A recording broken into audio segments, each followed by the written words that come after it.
Welcome to Old Path Ministries and our study through the book of First Corinthians. In fact, we conclude First Corinthians today. We are in chapter 16. And just as a little side note before we go too much further,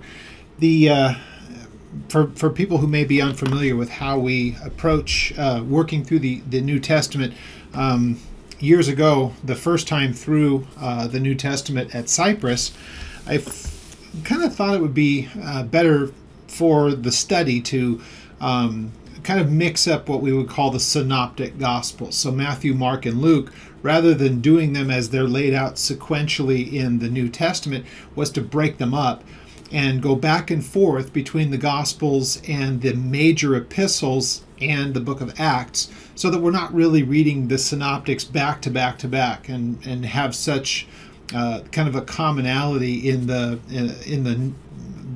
record itself, because there are a lot of those that are repeated. A lot of the various events are repeated throughout the synoptic gospels. So all that said, if you've been with us all along, you would know that we started at Matthew, but we went to the book of Acts, and then we went back to Mark. And so the back and forth between going to the Gospels and the major epistles. So from here, after we conclude today, next week we'll pick up in the Gospel of John, go through the Gospel of John, and then go back over to 2 Corinthians, and then work our way through from that from that kind of perspective. So we'll finish chapter 16 today, and then next week pick up in John, and then again we'll move our way through. We'll come back to 2 Corinthians. By that time it won't be too far out of our memory from 1 Corinthians, but it'll give us a little bit of a break in speaking about Corinth and the things that had taken place, because 2 Corinthians has some companion parts to it that you see in 1 Corinthians. And so breaking it up a little bit, I think, is helpful to us. So with that being said, 1 Corinthians 16 is where we begin today. Let's have a word of prayer, and we'll take a look at what it has to say. Father, we thank you as you gather us here today that we're able to look at your word, and that we are able to see the things that are spoken to us. And we would ask, Lord, that you would give us attentiveness in our heart and our mind, and that your Spirit would lead us in our understanding of what's written here. We ask, Lord, that you would be glorified in and through our lives, and that as we study and as we learn about you, that you would work through us, and that you would grow us and mature us, especially in a time of such challenge in our world. We pray, Father, that there would be something different about us because we've spent our time with you. We give you all thanks and praise, and ask that you would be pleased with what we do and how we approach your word, and that you would use it to your glory. We ask it in Jesus' name. Amen. All right. As is kind of common, the close of most books can sometimes be a little bit similar to how they open, because usually it's going to be the greetings, and so it'll give a little bit of the credential, as we usually will see, mainly with Paul's epistles. There will be the greetings to him, and or to them rather, and from Paul it identifies who the writer is. And you have a similar thing in this to some extent. There is the greetings on the way out, and as he's closing out, the people, you'll notice the names that are mentioned are the people that would be there with him in the place we know as Ephesus.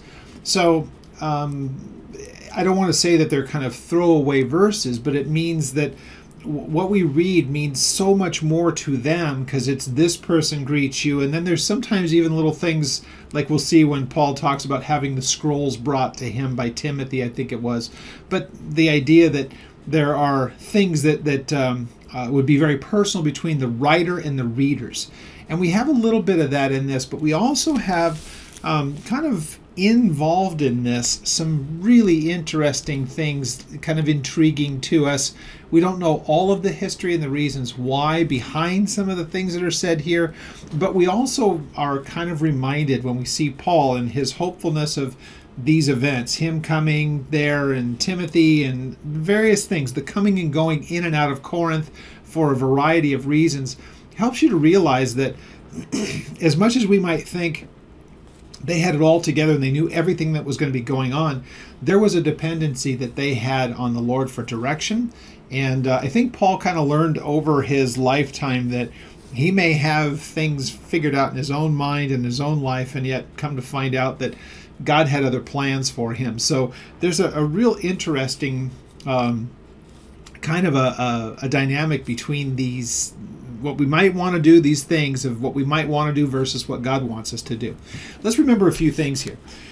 It's pretty clear that Paul is writing from Ephesus. So if you're looking at a map, just know that Corinth would be over here, Athens would be here, Corinth would be here. There's the Aegean just above the Mediterranean Sea, and then there is Ephesus up along the coast of what is modern-day Turkey.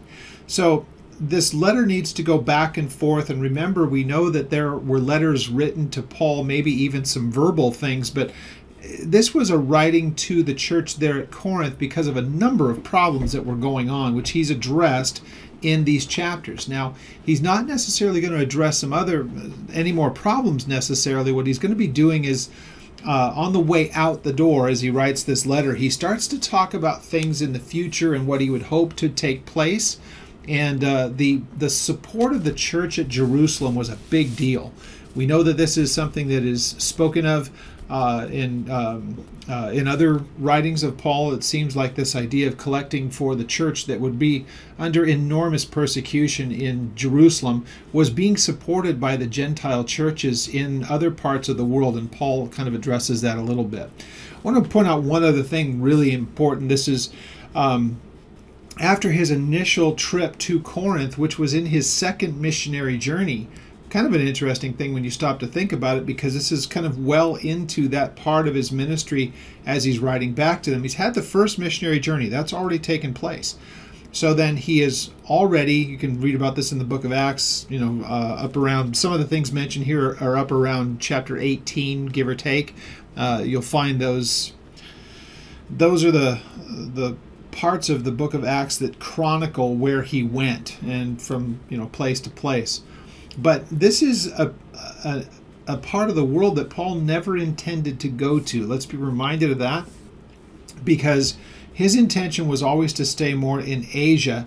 And as we study through this, the reason he ever got to Corinth was because God had led him all the way to what is the west coast of modern Turkey. And then he sees in a vision a man saying, "Come to Macedonia," which is to the north, quite a ways up north from Corinth, but he worked his way down there as they were persecuting him and threatening him. He kept moving towards the south, which is why we see Athens, chapter 17 of the book of Acts, and then on over to Corinth, and then leaving from that area, starting to work his way back. He's in Ephesus, but we see that he stays in Ephesus because God has really opened some doors to him there. So there's a lot that you can take from that, and what it really shows in all of the events, Paul had a real willingness to do what God was leading him to do wherever he was leading him. I think he learned this along the way, and I think for each of us as believers, the older that we get, the more we realize we can have our plans, but we have to be pliable, and we have to be willing to have God change those things on a dime. And that at the same time we say, okay, great, well, he's closed that door for that time, but he's opened this one, so we do what he asks us to do until he gives us further notice. That is genuine victory in the life of a believer if we can trust him that way. So with all of that said, 1 Corinthians chapter 16, we read this. Now, verse 1, concerning the collection for the saints, and this is obviously the saints at Jerusalem, I have given orders to the churches of Galatia so that you must do also. I'm going to put up a map here to kind of just show what the churches at Galatia would look like, but think his first missionary journey. In fact, the map I'll put up is of the missionary journeys that he has, which show where Galatia is. But just think, the churches of Galatia is more of a geographical area. So if we want to just look at it in really, really big terms, think of the modern state of Turkey and think kind of right in the middle of that country, kind of in the heart of it. And so if you take north, south, east, and west and compact it to the middle of the country, Galatia, kind of just in round figures, easy way for us to understand what he's talking about. But there's a whole variety of churches there at Galatia. The ones that he had gone to and spoken to and he has now written to, he's saying that there's a collection that we would like to take up in support of the persecuted brothers and sisters back in Jerusalem. We know that Paul was going to be taking that, but he wanted the churches to participate. Now, We know that in the latter chapters of the book of Acts, this is what, among other things, brings him to Jerusalem. And so we know that this is kind of linking all of those pieces together. So he says now in verse 2, again, it's very easy to miss this. On the first day of the week, let each one of you lay something aside, storing up as he may prosper, that there be no collection when I come. Now, he's already said, I want you to take up this collection, but he mentions it being on the first day. People make a bigger deal of that, or kind of a big deal of it, to say, you see, the first day to a Jewish mentality, and it would appear, a transferal over to the churches there, even in Ephesus or even in Corinth or any of those places. The first day of the week would be on a Sunday to the Jewish mentality. But if that's when they were gathering together, it would seem as though perhaps the church is meeting on that first day of the week. And again, doesn't necessarily mean that that's when it was, or that that's what Paul specified.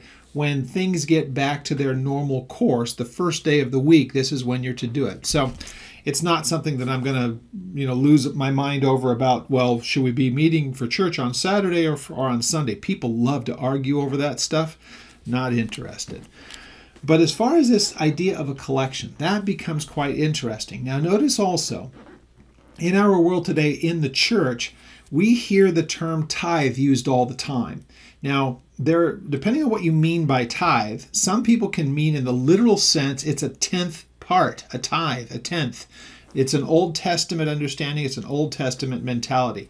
It can also be a generic term, just meaning it's what your support to the church was. Some people look at it and they would say, we're not supposed to be supporting a church through tithe because that's an Old Testament mentality. Okay. But if there is no support to the church, I don't care what you want to call it, the Bible in the New Testament sense does not make it a percentage, a tenth part. That's not what's ever spoken of. So we can use the term in the generic sense of tithe, meaning support. Doesn't matter how much it is in the percentage, because Paul lays out for us here, and you'll also find it in 2 Corinthians when we finally get there, in chapters 8 and 9. It deals with this giving aspect once again. So what Paul does here is he says, according to what God has given to the individual, let that individual, for whatever that week has produced, put a portion of it aside, and he leaves that between the person and the Lord, but the support would ultimately go to Jerusalem. Okay, this is how a church should operate.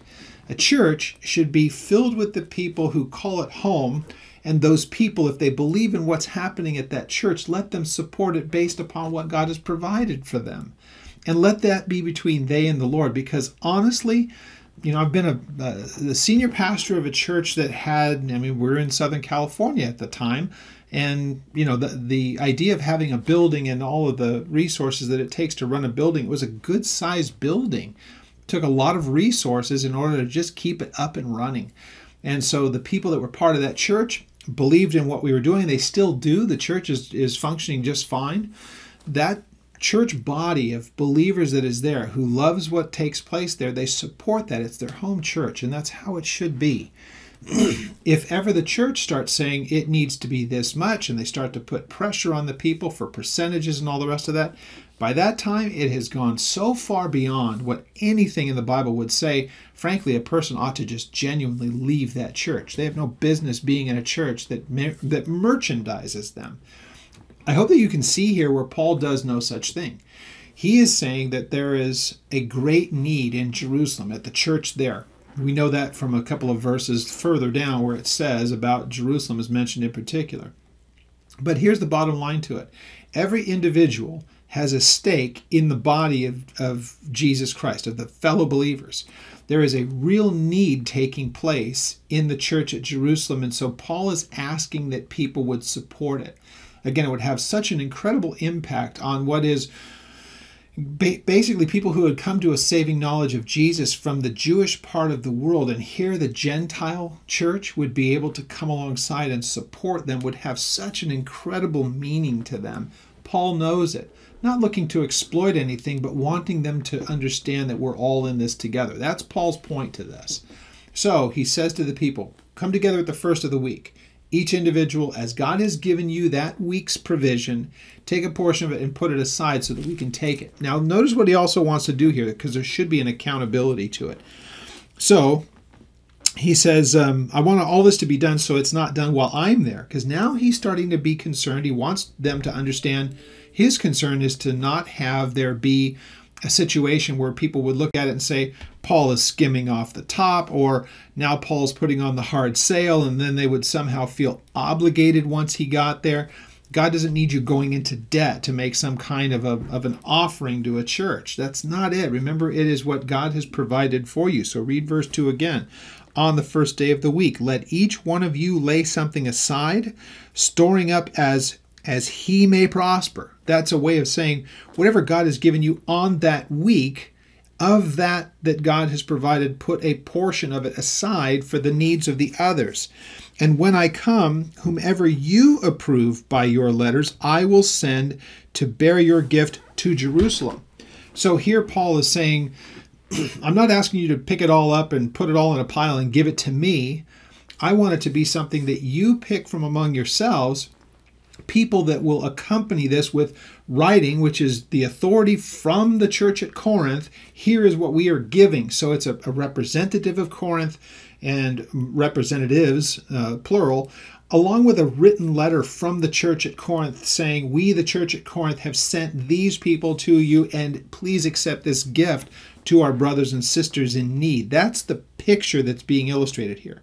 Paul wants to be disconnected from it in the sense of the putting it together, the assembling of it, let alone the person that would just be dropping it off, if you will. So notice what else goes on.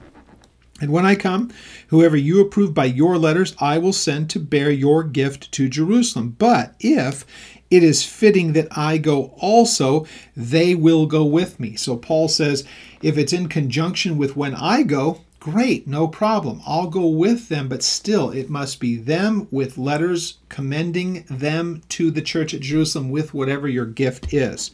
Then, verse 5, now I will come to you when I pass through Macedonia, for I am passing through Macedonia, and it may be that I will remain or even spend the winter with you, and you may send me on my journey wherever I go. So here is Paul saying, now, this is a time when he wants to be in Ephesus at around the time of Pentecost, and this would be the Pentecost, Passover, that whole time in the Jewish calendar, and around the resurrection of Jesus Christ as well, would be something that the church would commemorate. He wants to do that in Ephesus, but after that time, he would be traveling to them through Macedonia, and that would put him in Corinth, as he sees it, somewhere around the time of the winter when it's not good to be traveling. So you can see he says, I plan to do this, but, it's all up in the air. It's whatever the Lord is going to will be done. Because he says this in verse 7, for I do not wish to see you on the way, but I hope to stay a while with you, if the Lord permits. There's the important part. I'm not just going to do this as a passing through. I'd like to spend some time there among you there in Corinth. We get the impression from some other things, if we try to put the pieces together, this never seemed to materialize in its fullness the way that Paul had wanted. And again, it's because he would see as the Lord provides that the necessary means or the direction for such things. Paul had his decided, I want to do this, but notice he's able to say, but as the Lord desires, or as the Lord wills. He'll be the one who directs, though I have my plans. So he says this, but I'm going to tarry. I will stay here in Ephesus until Pentecost. I'm not even going to start my journey until then. So this is in the springtime, and he's saying that means that between now and when he's thinking to be wintering with them, you've got all of the late spring into the summer into fall before the winter months start to come. So it just kind of helps you to understand that getting from one place to another, if he's able to cover the kind of land, if he's going up through Macedonia, which is to the north, even 6 months, if that's what it is, that's a long time. Well, we might look on a calendar, but if you're making the circuit, most of it is going to be done over land. That's going to be a tough thing to do, and that's a pretty hectic way of covering land. So anyhow, as he says, he's going to tarry in Ephesus until Pentecost. Now, if you'll notice, if we step back from this for just a moment, what you end up seeing in this, there's a lot of back and forth between Paul from Ephesus to the church at Corinth, and it's kind of some inside baseball, because this isn't written to us. This is written between those two groups of people, but there are some things that are said here that really do have, they've kind of put in place things that the whole church should understand throughout all of its history. And we're about to get one of those here as well. The things that we can do by saying we want to understand the history as best we can. We want to know why he was motivated to do the things that he would do, and Corinth and Ephesus and where they are geographically. All that is helpful to us. But when we've gone through all of the history, we would come to the place of saying, in the application sense, why does any of this matter to us? How does it change our understanding as believers? You're going to get one of those here, because I think it's really interesting, and it's easy to read past if we read chapter 16 as it's just some back and forth kind of housekeeping stuff between Paul at Ephesus to the believers there in Corinth. It's easy to miss some of these things. But look at this. For I'm going to stay here in Ephesus. And why would I want to stay here in Ephesus until Pentecost? Because a great and an effective door has been opened to me, and there are many adversaries. There's a lot said right there. Look at verse 9 where it says that there is a great and an effective door that has been opened to me. Now, what we would look at the two descriptions that are there is a massive, if you will, we could look at it knowing what Paul did. There is a big opportunity here. Doors that have been opened to me. Not only are they open, but there's an effectiveness in it. So Paul has a very wide-ranging ability to do whatever God has sent him to do. Now, whether that's teaching the church there at Ephesus, whether it is the evangelism, with it, knowing that it's Paul, it's probably all of the above. And if he's making such a note of it, it is this big door that's open to me, and it's really effective. It's bearing a lot of fruit. And the idea that you know that it's bearing a lot of fruit, he says, and we have a bunch of adversaries. Those things always seem to work together to a church that's really doing what it's supposed to do. God would say, I've got a task for you. Now I have this task for you, and I'm going to open these doors to you, and it's going to be incredibly effective. Just know this, that when those things begin to happen, the devil takes notice of it. This is the kind of what happened to Paul everywhere that he went. God would open the doors, there would be incredible effective ministry, and immediately the devil would stir up his side of the whole things to try to undo all the work that Paul was doing. This is no exception. But notice that Paul actually says it, he takes notice of it. He's saying, I'm here in Ephesus, I plan to stay through Pentecost, and you guys got to know this. I want to come to you, but you need to know right here, right now in Ephesus, there are doors that are being opened to me. They're incredibly effective, and Paul could probably even say, and I know this to be the case because look at the opposition that we're getting, the adversaries that are being stirred up. So he says this, now back to you guys at Corinth, because life goes on for you. I've got the things happening here in Ephesus, but you have your things going on there, and Timothy seems to be making his way down to them. And he says, now if Timothy comes, see that he may be with you without any fear, for he does the work of the Lord as do I, or as I also do. A couple of things that are going on here. Timothy is much younger than Paul from everything that we understand. But also Paul would tell you in the book of Philippians that when I look at all the people that Paul would be able to know or talk about, he says, there's no one that's even like-minded with me, even to the degree that Timothy is. There's nobody quite like him. But I suppose, and I know how this feels, I had to follow a pastor who had been the senior pastor there for 30 years. And had been around since the early days of, kind of the Jesus movement. And he had an incredible testimony. He had seen so many things. So the idea of trying to fill his shoes or be in his shadow is a tough thing. Well, imagine that magnified 1,000 times. This is Paul. And you're the person that Paul would say that there's no one quite like-minded. I'm sure that has come up. He says that in Philippians, which would be written at a later time than Corinth. But Paul and Timothy kind of go together very much in this. And it would have been known to the people there how important Timothy was. But if you're in Corinth, and we know that Corinth was big on reputations, and they love to gather themselves to, well, remember he addressed this, I'm of Paul, I'm of Apollos, I'm of Jesus, I'm of Peter. Well, imagine those people that might say that I'm of Paul hear basically that his understudy Timothy is coming. This might not have been an easy thing for Timothy. Oh, you're Timothy, but where's Paul? You could see how that would become a bit of a problem. So Paul wants to deal with that before it even happens. Let's read verse 10 again. Now, if Timothy comes, see that he may be with you without fear, that he doesn't have to fear your reaction when he comes to town. And here's why. Because he does the work of the Lord just as I do. Paul lending that credibility to Timothy is a big thing. Verse 13, so because of that, therefore, don't let anyone despise him. Don't think that somehow it's inferior. Oh, we really would like Paul. Instead, we get Timothy. Don't let him hear that from you. Don't give him that impression. Don't bring down Timothy, and don't despise him. But let him on his journey in peace. Send him away in peace, that he may come to me, for I am waiting for him along with the other brethren. So his point is, when Timothy gets there, welcome him. Make him feel welcomed. As long as he stays there, make him feel that way. And then when you send him upon his way, send him in peace. Let it be a good sending away because he's coming to me. So this is Paul looking out for the well-being of Timothy as he's making his way through Corinth on his way over to Paul at Ephesus. That's the plan anyway. Now, verse 12 says, concerning our brother Apollos. Apollos is a guy who's very well known. A few people that are going to be mentioned here are quite well known to the church there at Corinth.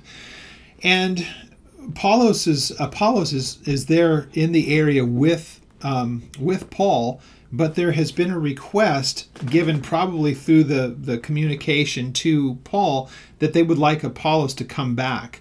And Apollos knows this, and Paul is going to address it. Now, there are some people who have speculated that because of the things that are said with the divisions there at Corinth about I'm of Paul, I'm of Apollos, that there was some kind of problem between Paul and Apollos. And you don't get any of that here from what Paul has to say, because look at what it says. Concerning Apollos, I strongly urged him to come to you with the brethren, or come with the group of people, but he was quite unwilling to come at this time. However, he will come when he has a convenient time.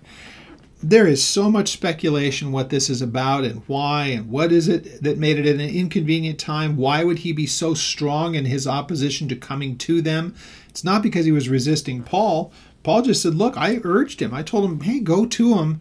But he said, not at this time. Doesn't say why. No sense in speculating, but there was definitely a reason why he didn't want to go at that particular time. Some would say that there was problems with people there at Corinth, but it may very well be that he was not anywhere ready to go because of what God was doing with him there in the area around Ephesus. We're not told, so it doesn't matter. We don't need to read into the text. Here's what Paul says. When it is a time that is convenient, not just that it's easy for him, but that, as with Paul, when does God open that door? When it is a time that God has made it convenient for him, he'll come to you. So he says this. In the meantime, it's kind of one of those things. Whether it's you're waiting on Timothy, or you're waiting on me, you're waiting on Apollos, whatever it may be, who cares about what's happening down the road? Remember, all of this is when this time comes, because it's not there, it's not present. Church, let's make sure we understand this. It is an important thing for the church to have excitement and expectation about future things. We should. Whether it's things that are happening in the church, whether it's the return of the Lord, whatever it may be, we have to have one eye looking towards the future with expectation, with excitement, with desire to see the Lord. But then that doesn't mean that we just go on autopilot, because there is the here and now. The here and now is to make sure that we are tending to our own walk and not become stagnant. It means that we want to be used for ministering to one another within the church, but also be available if God has us to do things outside the church in the way of evangelism. Let's remember, the evangelism isn't in the church. The evangelism is done outside the church, because what's supposed to be happening inside the church is that is where the believers get together and they grow in their faith because they come to the Word and they study to learn to know. That encourages them and gives them the equipping that's necessary for evangelism.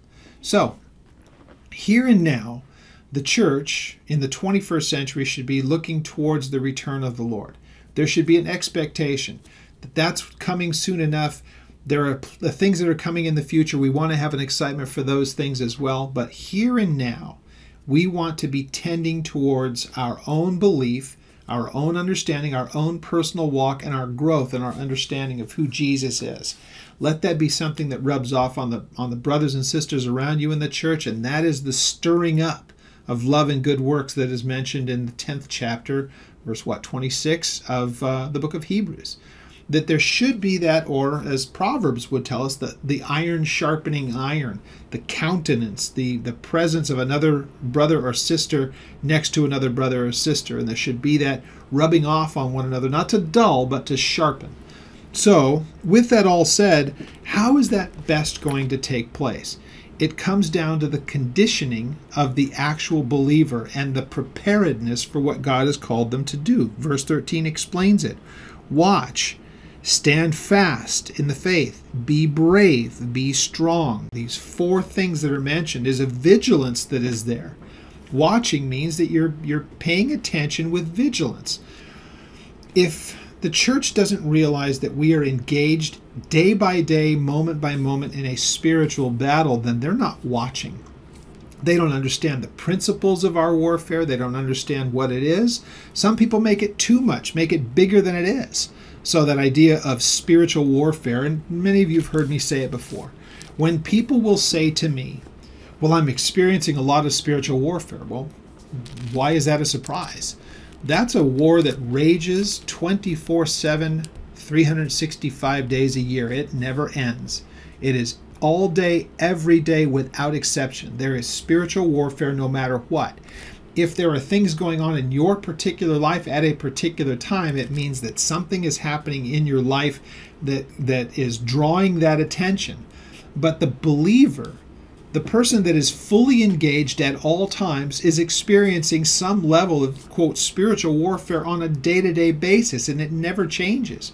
We shouldn't be shook by that. In fact, what we should say is, look, if we understand even the terminology here, we are referred to as soldiers, or that the intimation is that we have engaged in a battle. The weapons of our warfare, they are not carnal. It's why he tells us, Paul would in Ephesians 6, about putting on the armor of God. Well, if that is not the imagery of a soldier, and that is applied to the entirety of the church, then that means that it's a preparation for battle. And that means, notice Paul doesn't just say on the first day of the week, put on your armor. That's a continual thing that is supposed to happen.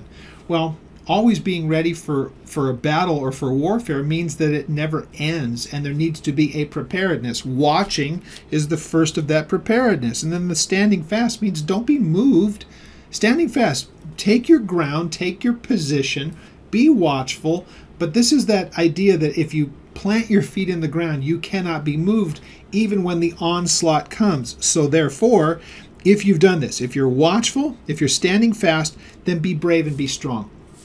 Don't be intimidated by the things coming to you. Have a strength that is supplied by God anyway. It's not you fighting that war. Again, read Ephesians 6 in light of what's being said here. So to any church, we need to recognize that there is a spiritual battle that takes place every day. The devil wants to do whatever he can to mitigate the work that God is doing in our lives. He wants to discourage us, whether it's work or family or friends or jobs or whatever it may be. Any kind of thing can be something that will affect our mood and our day-to-day of life. And remember that the devil looks at ways to try to get people looking at the temporal, taking their eyes off of the eternal, and especially off of the spiritual matters. So with that being understood, what's the best way to combat that, if you will? Be watchful. Take your stand, be immovable, and in that recognize that it is God who strengthens you and gives you the ability to do all of the above. Standing fast, being strong, being courageous, being prepared for any such thing. So be strong, be brave, stand fast, watch. And then he says this, let all that you do be done with love. This looks back towards chapter 13. So in your watchfulness and in your standing fast and in your bravery and in your strength, make sure that all that you do is based and predicated upon your love for your brothers and sisters who are in the fight with you. because of your love for God, because he first loved you, that makes you able to watch and stand and be strong and, all those things that are mentioned here. So it all works together. Love is the motivation that saved us. Love is the motivation that sustains us. Love is to be our reason for why we do what we do, and it lets us take this posture. Being vigilant, standing fast, being immovable, being strong, and being filled with courage and bravery. So in verse 15 it says, "Now I urge you, brethren, you know the household of Stephanas, that it's the first fruits of Achaia, and that they have devoted themselves to the ministry of the saints." Now that word devoted is kind of where we get the idea of there's an addiction to it. It's something that they desire to do so much that they make it their pursuit. They're addicted to such things in the most positive of ways. So he mentions Stephanas. He's mentioned in the first chapter of the very small group of people, of families, that Paul had even participated in their baptism. When it talks about him being the first fruits of Achaia, when you think of where that is, again, it's geographical area, encompasses Athens, which, not terribly far from Corinth. But Paul looks at him as being the first fruits, or he's of that beginning part of the ministry. And he looks at Stephanas because it's a person that everyone would know. And he uses him as an example. This is a guy who's been there from the beginning of the work there in Achaia. And he continues to this day. And the people with him are so given to ministry, it is as though they are addicted to it. Not mindlessly, but in every way that this could be mentioned positively. These are people who are devoted to it. They're addicted to ministry. So then, he uses them as the example in saying, verse 16, that you also submit to such people, that and to everyone who works and labors with us. So apparently Stephanas would be a perfect person for Paul to be able to use. Clearly of a good reputation. They know who he is. He's been there from the beginning. And these are people who are so dedicated. They're so devoted to the ministry of Jesus, to the people that they serve, that they're very similar to Paul. And Paul says, you should be looking to people like them. And they should be as a person that to whom they would submit, or that they would come under the following of those kind of people, or the leading of those kind of people. So Stephanas is used as a great example. And again, in these 35 roughly years of being a believer, I can think of people through the years that you look at and they have that kind of testimony like Stephanas. These are the people that you line up behind, that when battle comes or when difficult things are taking place in a church, these are the people that are always seemingly out in front, have it together. They're not bothered by situations. They're not troubled by whatever else it is. It's just another day, because they ultimately see, though it may be difficult, God is great. He is able to overcome whatever this is. And the fact that you know that it's taking place is because God's made you aware of it. And if he's made you aware of it, he can also give you victory in those things. May be very difficult times, no question. I mean, I'm looking at the world around us today. Even in our own country, there is a real pressure against the church, where in even some states, they're not even allowing churches or groups of people to gather even in homes for the sake of fellowship. Weird days. I mean, weird days. But it's these people like Stephanas and ones like them that the church should rally around, because they've got that track record. They have that dependency upon the Lord. They're addicted to that ministry of ministering to the saints. Rally around those kind of people is what Paul's getting them to look at. So he says this: I am glad about the coming of Stephanas, Fortunatus, and Achaeus, for what was lacking on your part they supplied. I'm glad that they're coming to you. And so the things that you're missing or that you're lacking, probably this idea of stability and maturity, they're going to bring it with them along with all the other ones, the company that comes with them. So again, Paul recognizes, as much as he cares about the church there at Corinth, he knows that there are incredible lacks and deficiencies. Paul's had to address a number of them. It's one thing for Paul to be able to address them in a letter, It's another thing when a whole bunch of people come to town that Paul has commended, and these are going to be the ones that the church could rally around. Submit to them. These are people who are of like mind with everything that I'm writing here. They're agreeing with these things. They understand them, and they're going to be the ones to lead. Don't reject them. Submit to them. Means give them their proper place as Paul sends them, or as they come, as the Lord sends them, more importantly. They're going to be able to fill in the blanks or answer the questions that may very easily have come from this letter. So again, we see the picture that's being illustrated here. Nothing's changed in 2,000 years. The Bible gives us what we are supposed to know as far as our beliefs, as far as our doctrine, how we are to conduct ourselves and what the church should do.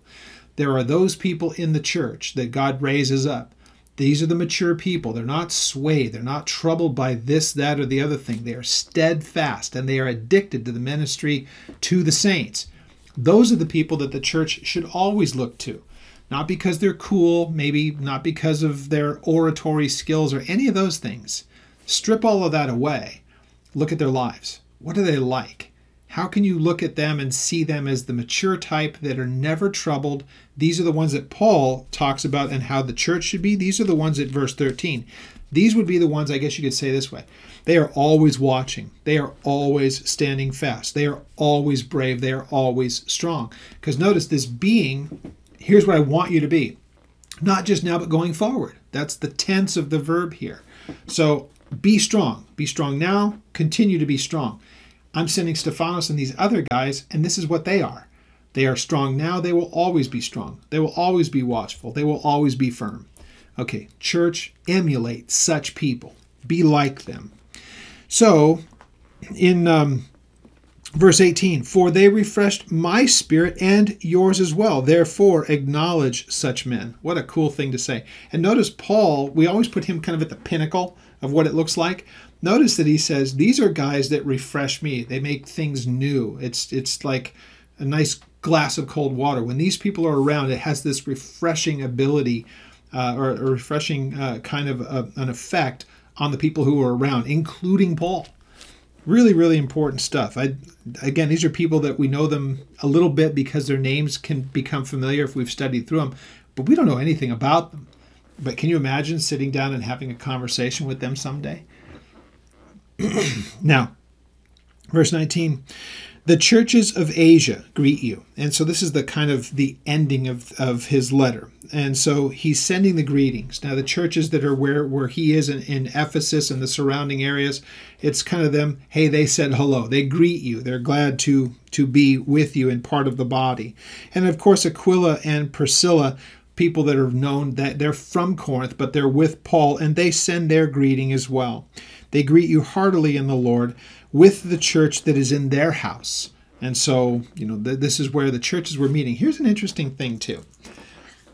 It is important for us to recognize in our world today, especially because there's all the debate about the church and this church and that church and what does this church do and what does that church do.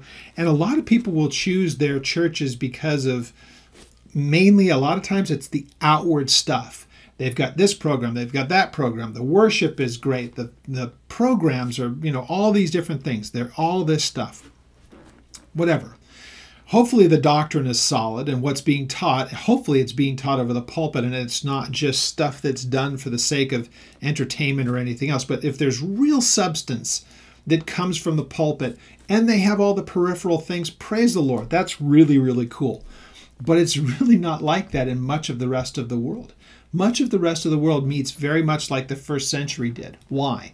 Because they don't have the means to have some big church. They don't have the ability to pay for it.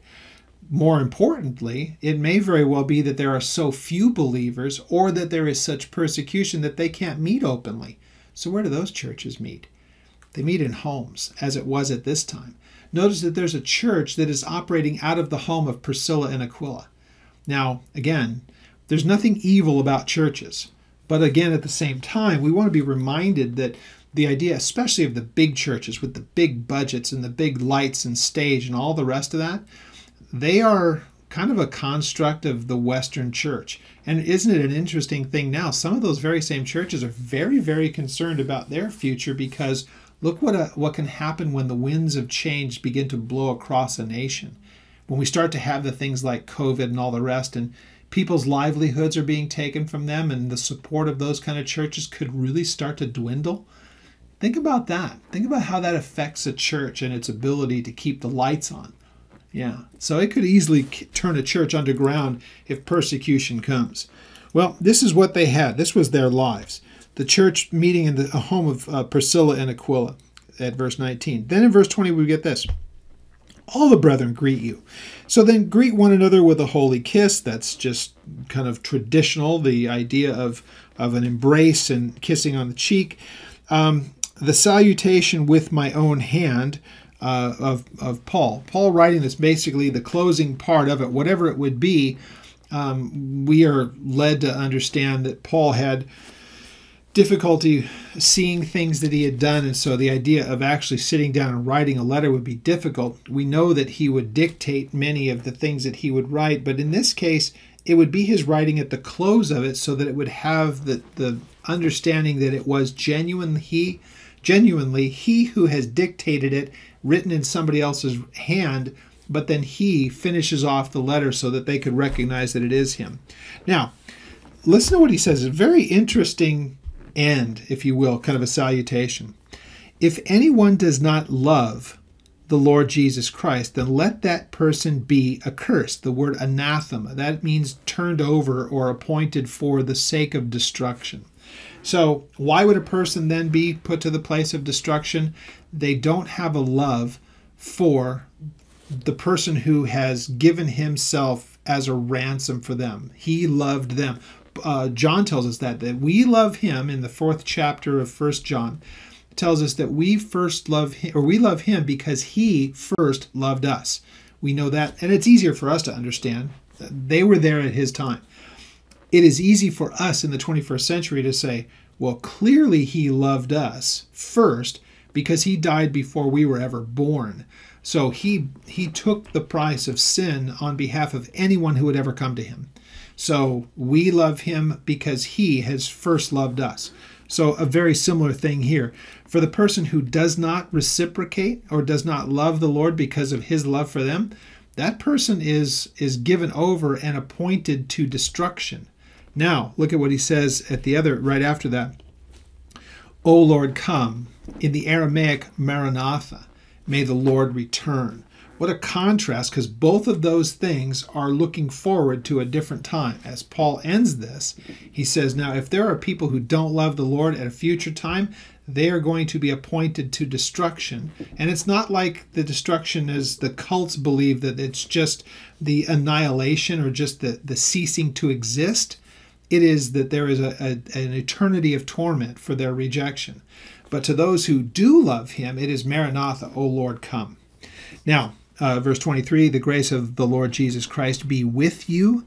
My love be with you all in Christ Jesus, the person who has given us the understanding of what love is. Now, in that sense, it's a great segue, because we will go right to the Gospel of John and this idea that there's a greeting within the church because of the work of Jesus, looking to the Gospel of John. And I'll try to remember to do this next week. But the idea that a letter could end this way, when we go back to the Gospel of John, we're going to get to chapter 3, that God so loved the world that he gave his only begotten. That would lead to the ability for a person like Paul to be able to say here that love that he had loved us with, that you would see it as well. It's an amazing thing when you stop to think about it, how it would roll out in time, and how Paul would be able to use this as a greeting as he goes forward. Pretty cool stuff. So we will end the book of 1 Corinthians there. Chapter 16 is now in the books, if you will, and we'll pick up at John next week. We'll start our trek through that and take our time. In the first few chapters, there is so much that is there. So we'll take our time going through that. It is such an important book that we'll do the introduction part of it next week, and look forward to seeing you then. Till then, may God bless you.